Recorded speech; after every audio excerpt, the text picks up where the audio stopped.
What is going on, everyone? It's Brody back in to answer probably one of the most paramount questions in all of tennis, and that is, how do I choose the racket that I play with? And so really the answer to that question is that it's going to be a very personal choice, but I'm going to give you some guidelines here today so that you can figure out what along the way you need to look for in order to make sure that you make the right decision. So the first thing that you're going to want to look at is the head size of the racket. So the head size of the racket is very important because it's going to determine whether or not one of the ways that the racket plays. The racket can either have a 100 head size or a 98 head size. Those are the main two standards of today. It can also be bigger than that. It can also be smaller than that. If you're just starting out, you really don't need to go anywhere above a 100, maybe a 102, 103 if that's available, but overall, the 100 is going to do you well. If you want to go a little bit more advanced than that, you can go to the 98 head size, but I'd stick usually with the 100 just because it's more spin friendly and more power friendly. It also gives you just a little bit more room to make sure that you don't, I'll say, miss the ball or hit outside of the sweet spot as much compared to the 98. So the 100 head size typically works best overall, and that's why it's kind of more of an all-around racket. You'll see that on many different lines of rackets from many different companies, one being the Babolat Pure Drive, the Yonex E-Zone, the Wilson Ultra, the Clash, also from Wilson, Heads Extreme, Heads Instinct, Heads Speed. You have 100 head sizes galore. Those things are everywhere because they do arguably some of the best jobs. Now, the thing about head size is that the bigger you go in head size, the bigger sweet spot you get, yes. The more power you get, the more access to spin, but you lose control the bigger head size that you go to. So that's where people who have a lot of power, who have a lot of spin, but they need more help with control, that's when you go down to those 98 head sizes and lower, because you have a much smaller sweet spot and you have to generate a lot more, but you're going to get a lot of help with control. Now, speaking of help with control and power and spin and everything, the next thing you're going to want to look into for your racket is going to be the string pattern. So with a lot of rackets, as well as with the head sizes, there's two main types. There's the 16 by 19 and there's the 18 by 20. 16 by 19 is very much the same as the 100 head size. It is the most common. It's also going to help provide the most power, provide the most spin, and just help overall the most compared to the 18 by 20 pattern. Because the 18 by 20 pattern is more dense, the strings don't move as much. It helps a lot with control, but you have to create all the spin, all the power yourself. So that's where you'll usually find the 18 by 20 string patterns in the 98. For those of you who are like me who wanted a little bit of the best of both worlds, the Head Speed Pro is one of those rare instances where you actually have a 100 head size with a 18 by 20 string pattern. Pretty cool. That's what I found. So that's one of the things that I really like about that racket, and that's why I have at least one personally myself. Regardless, I'm not here to tell you 18 by 20 string pattern is better or 16 by 19 is better. Overall, 16 by 19 is going to be the most common because it helps the most amount of people who are playing the game or coming into the game. So that's really where you want to look for with the head size and the string pattern.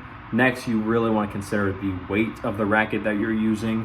So whenever you look on a racket, whether it be your own, someone else's, or one that's off the shelf, the weight of the racket that is written on the racket itself is going to be without strings in the racket. Unless it specifically states that this says strung specs, the weight on the racket will be without strings in it. So you have to take this into account when purchasing a racket, because the racket's going to get heavier with the strings in it. If you have a racket that says 10 ounces on it, unstrung, you're going to add 0.6 ounces when you add the strings in. So it'll actually be 10.6 ounces strung. And that will affect and change how the racket plays. So you have to be careful about that. The weights usually come in a varying ranges. There's some that go up to 12.6 strung. There's the low end that goes down to 9.5 strung. So it's really dependent on what you prefer and what your body is physically capable of handling.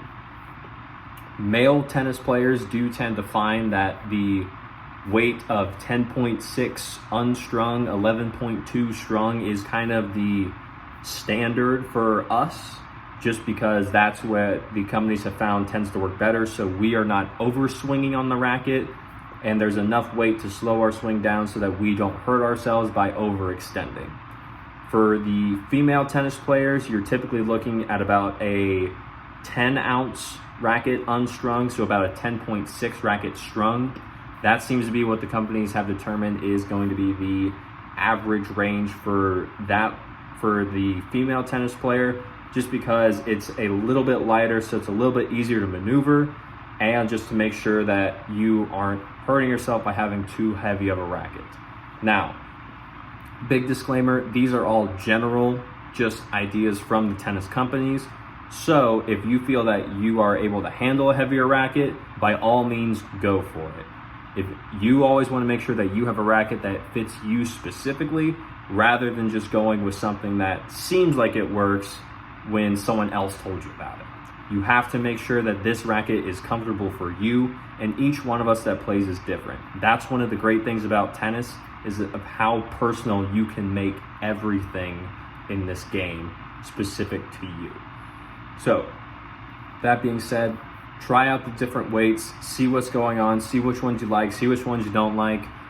Always be on the cautious side to where go a little bit lighter if you're really stuck between two rackets, because you can always add weight to a racket. You cannot take weight away.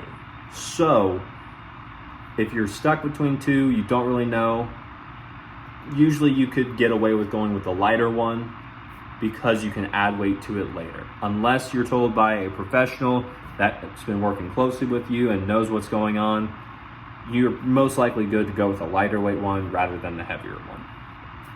So after the head size, the string pattern, the weight of the racket, next you want to look at the grip size. So the grip size on a racket is going to be how thick the actual grip is. This is, again, dependent upon you. If you got big hands, you need a bigger grip. If you got small hands, you need a smaller grip. That is the easiest way to say it. There's plenty of measuring tools that you can find online. However, one way that I have found that I typically prefer is that if you were to take a tennis racket with you and you were to go and take a swing with it, a full swing, not like this where I have to close my arm, but say a full swing. If you can see it, well, this will probably be easier to show.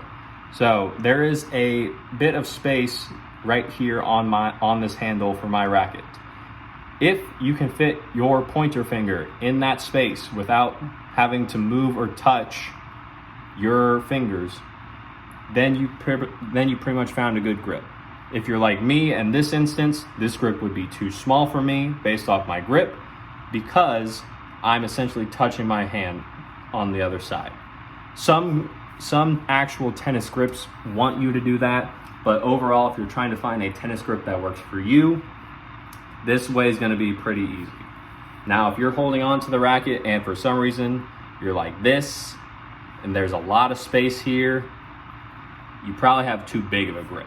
So don't be afraid to try different grip sizes. Not everyone is the same with their grips. And if you get it as well as with the weight of a tennis racket, if you feel like a grip is too big or too small and you're in between the two, go with the smaller one. You can always wrap an over grip on it, make it a little bigger. I personally measure out to be about a 4.5 to a little bit more than that in my tennis grips, but I use a 4 3/8 and an over grip. I find that it works just fine for me, but it's all based off what you prefer. So have fun with it. Now, other than that, There's a few other things that you can think of. One of them is going to be stiffness of the racket. That just means how stiff the racket being, and essentially how much vibration you're going to get back from the racket itself. So if you've had arm injuries before in the past, the stiffer rackets, while they do provide a lot more power when you swing through them, they're not going to be that helpful to you because they're just going to cause a lot of vibration back, and that can mean, say it with me now, tennis elbow. So you probably shouldn't go with those if you've had like surgeries on the arm or anything go wrong with it, any pain or anything. You'd want a little bit of a lighter racket, and most of the time you can usually find that information about the racket on the manufacturer's website itself. They're happy to provide it so that you know what exactly you're getting with each racket. Now, other than that, some people will say, oh, what about the length of the racket? And I'm like, most all adult rackets are going to be 27 square inches. The only time you ever really need to look into a plus length racket is if you're going to be playing doubles, or if you just feel like you need a little bit more extra reach with a racket. It's not common, so you don't hear it mentioned a lot, but they do still exist. Excuse me. Most all the rackets are going to be 27 inches though. That'll do you just fine. So other than that, those are the main things to consider. You got your head size, your string pattern, your weight, your grip size, and then the stiffness of your racket. Then after all of that's taken into consideration, you have narrowed down a few rackets. Then comes the most important part, is demoing the rackets. Do not buy a brand new racket. I will repeat this till I'm a broken record and all of you will want to hit me over the head with a book because I say it so much. Do not buy a brand new racket without demoing it. If you do that and you don't like the racket or it hurts you, then you cannot return the racket. The company is not at fault because most all of them have a demo program for you to try the racket to make sure you like how it plays well with you, and you don't get hurt. Do the demo. It's the best thing that you can ever do. And most of the times the demo programs will actually help you take off a bit of the price of the actual racket until you figure out which one you like. So it's a win-win for everyone.